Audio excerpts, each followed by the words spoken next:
Welcome to Morningstar. When analyzing stocks, there are plenty of different metrics and measures to look at, and one of them is the Morningstar Moat Rating. Today, I've invited Morningstar's equity analyst, Matthew Donen, to explore what the Moat Rating actually is and how you can use it when you are analyzing different stocks. Matthew, can you start off by explaining what the term economic moat stands for? Yes, the concept of an economic moat is a durable competitive advantage that allows businesses to survive and prosper over a long period of time.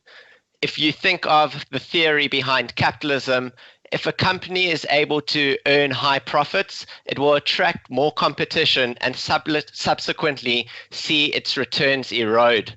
But a small minority of companies are able to enjoy many years of high returns by creating structural competitive advantages, which prevents competition from emerging. So similarly, how a moat is meant to protect a castle from invaders, an economic moat helps a business fend off competitors. So are there different types of moats, or do you look at the same kind of moats for all different companies?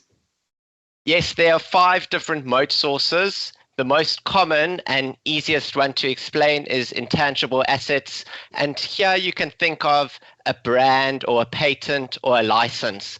Ultimately, a business with an intangible asset should be able to command pricing power, allowing it to earn high returns on invested capital.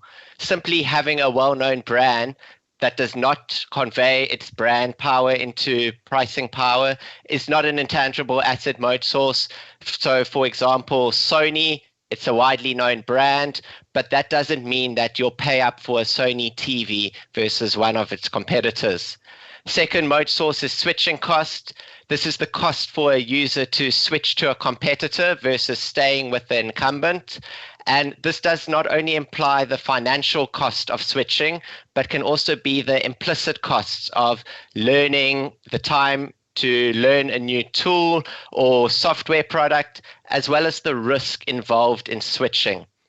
Network effect, and this is very common among social media players and payment providers.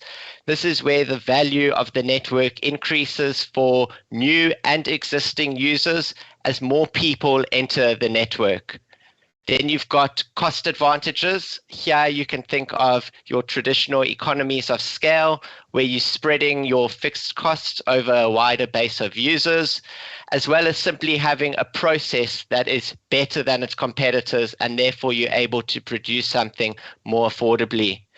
And then the last moat source, which is the least frequent one, and that is efficient scale.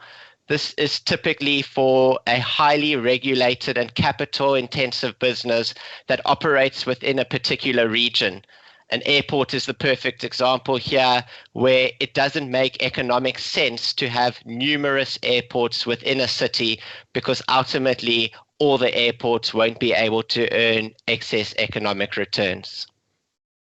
So 5 different sources of moats. How does Morningstar use this then? How is it presented? So we have 3 different moat ratings: wide, narrow, and none. The wider the moat, the more durable the competitive advantage is. A wide moat business is the best possible rating, where we think the business has built such a durable competitive advantage that we think they will not only last for 5 to 10 years, but will be able to out-earn their cost of capital for at least 20 years. A narrow moat business is still a business with a durable competitive advantage, but which we think will only last 10 years plus. And then a no moat business, which is where the majority of businesses lie and is one with no competitive advantage. Our moat rating ultimately gets incorporated into our assessment of the fair value of the business. By having an economic moat, a business is able to reinvest its capital at high incremental rates of return versus a no moat business. So you've already mentioned a few companies here, but can you give us some more examples of companies that have been given a moat rating and the reasons behind that rating? Yes, so Vestas is a perfect example of a company that has high market share and high growth, but a company that we still assigned a no moat rating. So Vestas is the biggest manufacturer of wind turbines globally, but we think there's very little product differentiation between a wind turbine produced by Vestas and that of its competitors. So ultimately, this leads to significant pricing competition among the industry and therefore weak profitability. Uber is an example of a narrow moat business that enjoys network effects. What I mentioned earlier about network effects is the benefit of the network increases for both existing and new users as more people enter the network. So for Uber, as more drivers enter the platform, that makes it better for users, and ultimately everyone has a better experience on the network. And then Louis Vuitton is a perfect example of a wide moat business, and this is a brand that increases a customer's willingness to pay. So customers are willing to pay premium prices for the positional value that the Louis Vuitton brand provides, not because its handbags have any superior functionality. And therefore, we think the business will be able to earn high returns on invested capital for at least the next 20 years.